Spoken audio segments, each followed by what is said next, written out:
Hello दोस्तों, आप सभी का स्वागत है आपके यूट्यूब चैनल केडी क्लास में। और मैं हूं केडी पब्लिक स्कूल संचालक आर्य कुमार। और आज हम लेकर आए हैं अपने चंपारण की को कितने वर्गों में बांटा गया था। पूर्वी चंपारण, पश्चिमी चंपारण, ये कब बांटा गया था? तो यह 1971 में बांटा हुआ गया और उसके बाद यह पूर्वी चंपारण और पश्चिमी चंपारण बना। तो आज हम लोग पूर्वी चंपारण के मुख्यालय कहाँ है और पूर्वी चंपारण में कितने अनुमंडल प्रमंडल है, बिहार के सबसे पुराना जिला कौन सा है, सबसे स्वच्छ जिला कौन सा है, और इसके बारे में हम लोग जानकारी हासिल करेंगे। तो मेरे वीडियो में आप बने रहे और अंत में वीडियो अच्छा लगे तो लाइक कमेंट सब्सक्राइब जरूर करेंगे और कमेंट करके मुझे जरूर बताएंगे कि आपको वीडियो कैसा लगा। चलिए आज हम लोग जानेंगे मोतिहारी के बारे में। किसके बारे में? मोतिहारी के बारे में जानकारी हासिल करेंगे कि मोतिहारी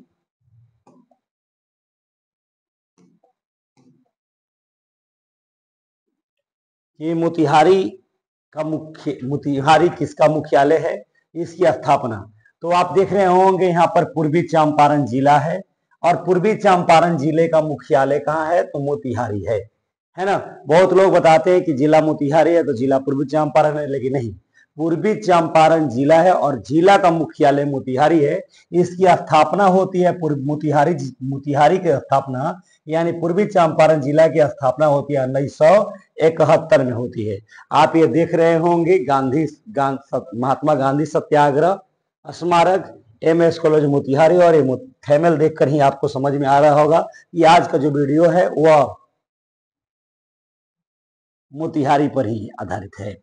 तो आज हम लोग इसके बारे में विस्तार से जानेंगे। चलिए आप भी वीडियो में बने रहो और इसके बारे में विस्तार जाने।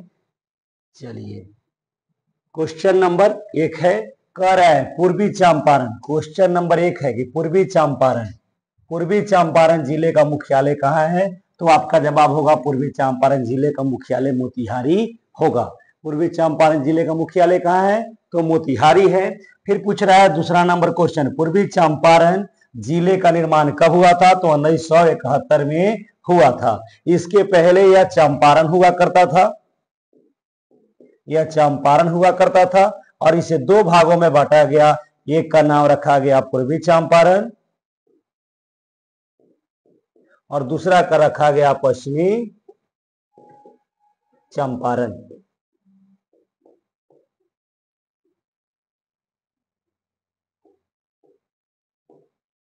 ठीक है, तो चंपारण था पहले और चंपारण को 2 भागों में बांटा गया। एक का पूर्वी चंपारण, दूसरा का पश्चिमी चंपारण।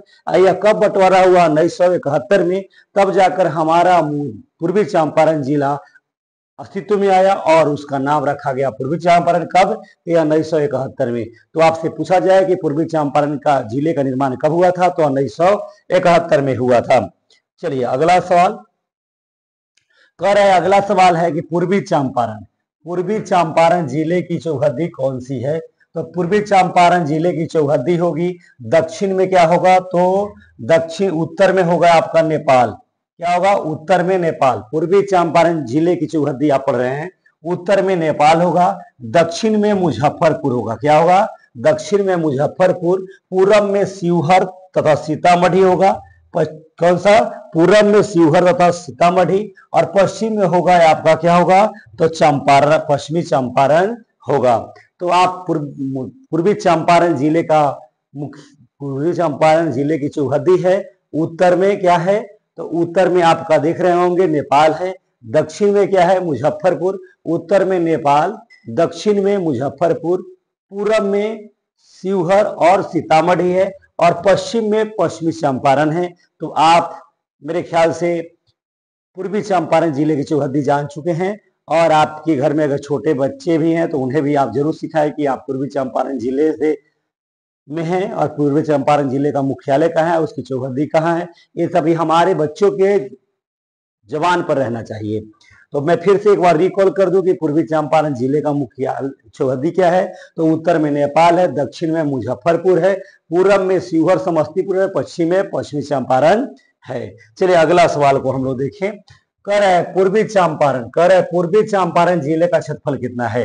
तो पूर्वी चंपारण जिले का क्षेत्रफल है 3,968 वर्ग किलोमीटर, और इससे मील में कहा जाए तो 1,532 मील है, वर्ग मील है। क्या है, जो पूर्वी चंपारण जिले का क्षेत्रफल कितना है तो 3,968 वर्ग किलोमीटर है, और अगर मील में बात किया जाए तो 1,332 मील है, 1,532 वर्ग मील है। चलिए अगला सवाल हम लोग का है कि पूर्वी चंपारण जिले की जनसंख्या कितनी है, तो पूर्वी चंपारण जिले की जनसंख्या है 50,99,371। कितना है, 50,99,371 है, जिसमें 26,81,209 पुरुष हैं। कितने हैं, पुरुषों की संख्या पूर्वी चंपारण जिले में पुरुषों की संख्या कितनी है तो 26,81,209 पुरुषों की संख्या है, जबकि महिलाओं की संख्या पूछा जाए तो 24,18,162 महिलाएं हैं। तो आपने देख पाए होंगे कि पूर्वी चंपारण जिले की जनसंख्या कितनी है तो 50,99,371 है, जिसमें पुरुषों की अगर बात किया जाए तो 26,81,209 पुरुष हैं, और शेष महिलाएं हैं 24,18,162 महिलाएं हैं। तो आप देख रहे होंगे कि पूर्वी चंपारण जिले में लिंगानुपात में बहुत अंतर है। यहाँ पुरुष 26,81,209 है, जबकि महिलाएं 24,18,162 ही हैं। तो पुरुषों की अपेक्षा महिलाओं की जनसंख्या क्या है, बहुत कम है, तो ये लिंगानुपात में अंतर माना जाएगा। चलिए अगला सवाल को देखा जाए। कह रहे हैं, क्वेश्चन है हमारा कि पूर्वी चंपारण जिले का लिंगानुपात कितना है, तो पूर्वी चंपारण जिले का जो लिंगानुपात है 1,000 पुरुष पर 902 महिलाएं हैं। कितना है, 1,000 पुरुष पर 902 महिलाएं हैं। तो यहाँ के लिंगानुपात में बहुत अंतर है। तो पूर्वी चंपारण जिले का लिंगानुपात कितना है तो 1,000 पुरुषों पर 902 महिलाएं हैं। अगला सवाल हमारा है, कह रहा है पूर्वी चंपारण जिले में कितने प्रखंड है, तो पूर्वी चंपारण जिले में हमारा 27 प्रखंड है। कितने हैं, 27 गो प्रखंड है। पूर्वी चंपारण जिले में कितने प्रखंड है, 27 प्रखंड है। ये सभी चीजें आपकी जुबान पर मौखिक याद रहना चाहिए, गीत की तरह याद रहना चाहिए ये सभी चीजें। चलिए अगला सवाल देखा जाए। कह रहा है पूर्वी चंपारण जिले में कितने अनुमंडल हैं, तो पूर्वी चंपारण जिले में 6 गो अनुमंडल है। कितने अनुमंडल हैं, 6 अनुमंडल हैं। कौन कौन है, तो अरेराज एक अनुमंडल है, दूसरा चकिया अनुमंडल है, तीसरा मोतिहारी अनुमंडल है, चौथा पकड़ी दयाल अनुमंडल है, और पांचवा रक्सौल अनुमंडल है, और छठा सिकराहाना अनुमंडल है। तो यह पूर्वी चंपारण जिले में 6 अनुमंडल है, अरेराज चकिया मोतिहारी रक्सौल, पकड़ी दयाल सिकराहाना और पकड़ी दयाल और अरेराज हमारा अरेराज चकिया मोतिहारी पकड़ी दयाल रक्सौल सिकराहाना, ये 6 अनुमंडल है, और इन 6 अनुमंडल को मिला करके एक हमारा पूर्वी चंपारण जिला बनता है।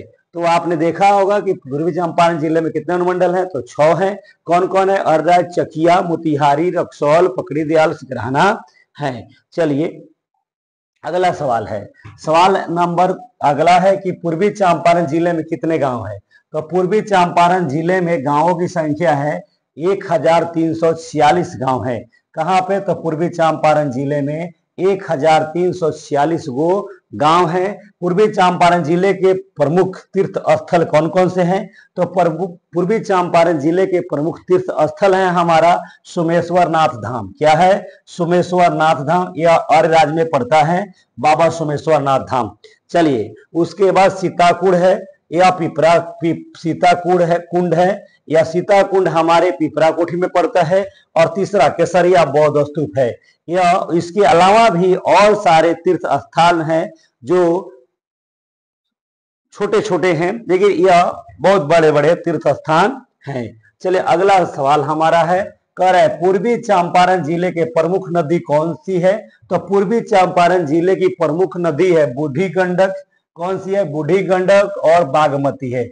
पूर्वी चंपारण जिले की प्रमुख नदी कौन सी है, तो बूढ़ी गंडक और बागमती है, लेकिन और भी इसके अतिरिक्त लाल बकिया है और सिकराहाना है। ये भी इन बिहार हमारे पूर्वी चंपारण जिला के नदियों में प्रमुखताएं पाए हुए हैं, जबकि बूढ़ी गंडक और बागमती की प्रधानताएं बहुत काफी है, जबकि लाल बकिया और सिकराहना की भी भूमिकाएं हैं लेकिन उतनी नहीं है। चलिए अगला सवाल हम लोग देखेंगे, कह रहा है तिरहुत, तिरहुत प्रमंडल में कितने जिले हैं? किसमें हो? तिरहुत प्रमंडल में। अच्छा बताइए हम लोग किस प्रमंडल है? ये मोतिहारी किस प्रमंडल में रहता है तो तिरहुत प्रमंडल में है। और तिरहुत प्रमंडल का मुख्यालय कहाँ है? तिरहुत प्रमंडल का मुख्यालय कहाँ है? मुख्यालय कहाँ है? तो ये आप बताएंगे कि सर मुजफ्फरपुर में है। कहाँ है? मुजफ्फरपुर में है। तिरहुत प्रमंडल का मुख्यालय कहाँ है? मुजफ्फरपुर। और मोतिहारी किस प्रमंडल में आता है? तो मोतिहारी आता है तिरहुत प्रमंडल में। किस प्रमंडल में आता है? तिरहुत प्रमंडल में आता है मोतिहारी। और तिरहुत प्रमंडल का मुख्यालय कहाँ है? तो मुजफ्फरपुर है। तो पूछ रहा है तिरहुत प्रमंडल में कितने जिले हैं? तो वह 6 जिले हैं।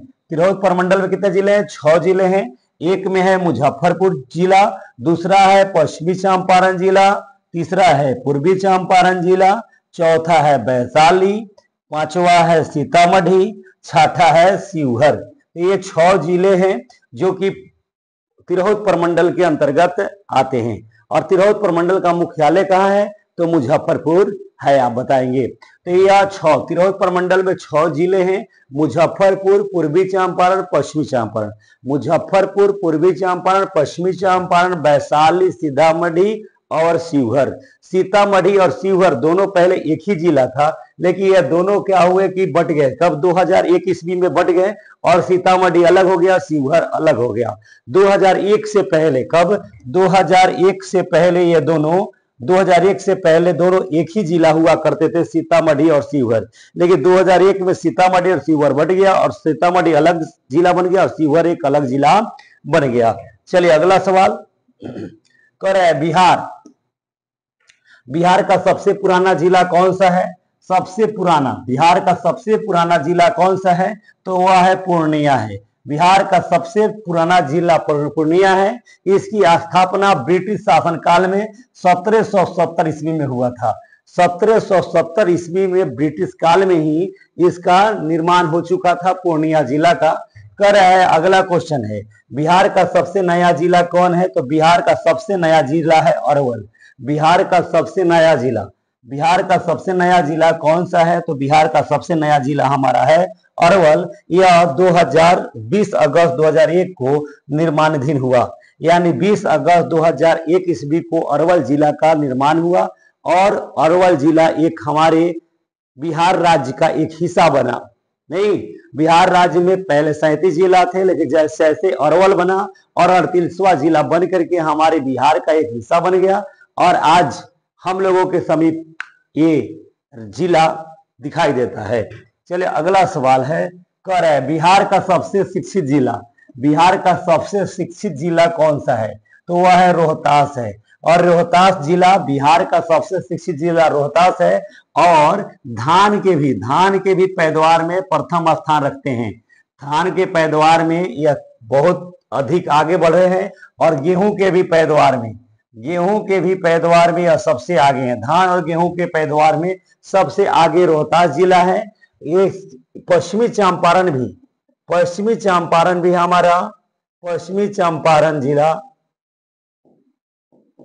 पश्चिमी चंपारण जिला भी क्षेत्रफल की दृष्टि से अगर बात किया जाए तो पश्चिमी चंपारण जिला हमारा धान के उत्पादन में सबसे आगे है और कम जगह में अधिक घनत्व की दृष्टि से देखा जाए तो धान के उत्पादन और गेहूं के उत्पादन में रोहतास हमारा सबसे आगे है। अगला सवाल है बिहार का सबसे स्वच्छ जिला कौन सा है? तो बिहार का सबसे स्वच्छ जिला है पूर्णिया, जिसका निर्माण आपको अभी मैंने बताया है कि बहुत पहले ही हो गया था, ब्रिटिश शासनकाल में 1770 ईस्वी में हो गया था। 1770 ईस्वी में पूर्णिया जिला हमारे प्रकाश में आया था और वो सबसे स्वच्छ जिला भी है। चलिए अगला सवाल है, सवाल खत्म है। चलिए मेरे दोस्तों, अगर वीडियो अच्छा लगा हो और जरूरत का लगा हो तो लाइक कमेंट सब्सक्राइब जरूर करेंगे और कमेंट करके मुझे जरूर बताएंगे कि आपके लिए कितना ये जरूरतमंद था या किसी भी एग्जाम के लिए बहुत महत्वपूर्ण है। तो आप इसे जरूर याद करें और मुझे कमेंट करके जरूर बताएं। चलिए मिलते हैं नेक्स्ट वीडियो में नेक्स्ट दिन, तब तक के लिए धन्यवाद। जय हिंद, जय भारत।